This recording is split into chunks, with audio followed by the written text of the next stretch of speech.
धर्मराज की कहानी। एक बुढ़िया माई थी। वह व्रत नियम बहुत रखती थी। एक दिन भगवान के घर से यमदूत उसे लेने आए। बुढ़िया माई यमदूत के साथ चली गई। आगे गहरी नदी बह रही थी। बुढ़िया माई डूबने लगी तब यमदूत ने उनसे पूछा, माई गाय दान की हुई है क्या? बुढ़िया माई ने मन में गाय माता का ध्यान किया तो गाय माता उपस्थित हो गई। गाय की पूंछ पकड़कर बुढ़िया माई ने नदी पार कर लिया। आगे गई तो काले कुत्ते खाने को दौड़े। तब यमदूत ने पूछा, कुत्ते को रोटी दी है क्या?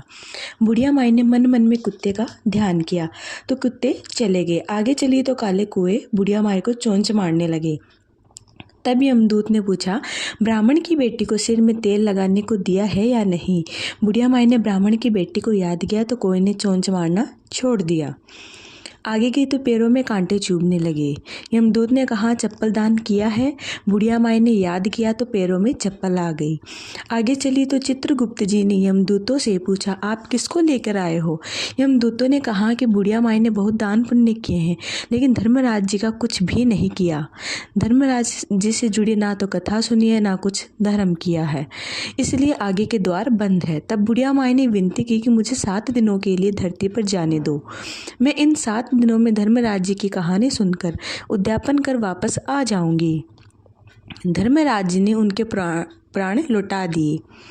धरती पर बुढ़िया माई के शरीर में जान वापस आ गई।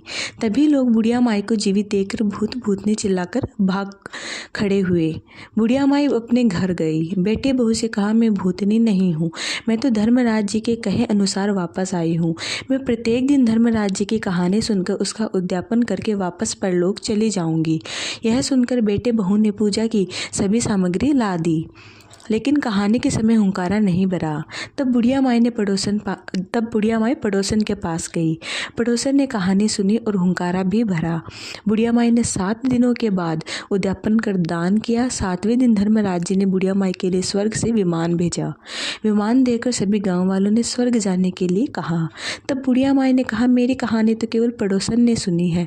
यह सुनकर सभी गाँव वालों ने बुढ़िया माई के पाँव पकड़ लिए और धर्मराज जी की कहानी सुनाने को कहा।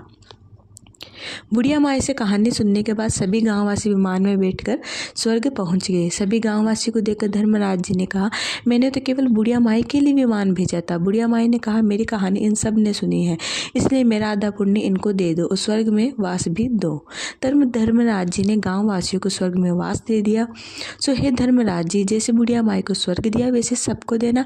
कहानी सुनने वाले को, कहानी कहने वाले को, कहते को, सुनते को, हुंकारा भरने वाले को। तो धन्यवाद दोस्तों, मेरी वीडियो पूरी देखने के लिए। मैं चाहती हूँ आप मेरे चैनल को सब्सक्राइब कीजिए आगे ऐसी ही और वीडियो कथा सुनने के लिए। धन्यवाद।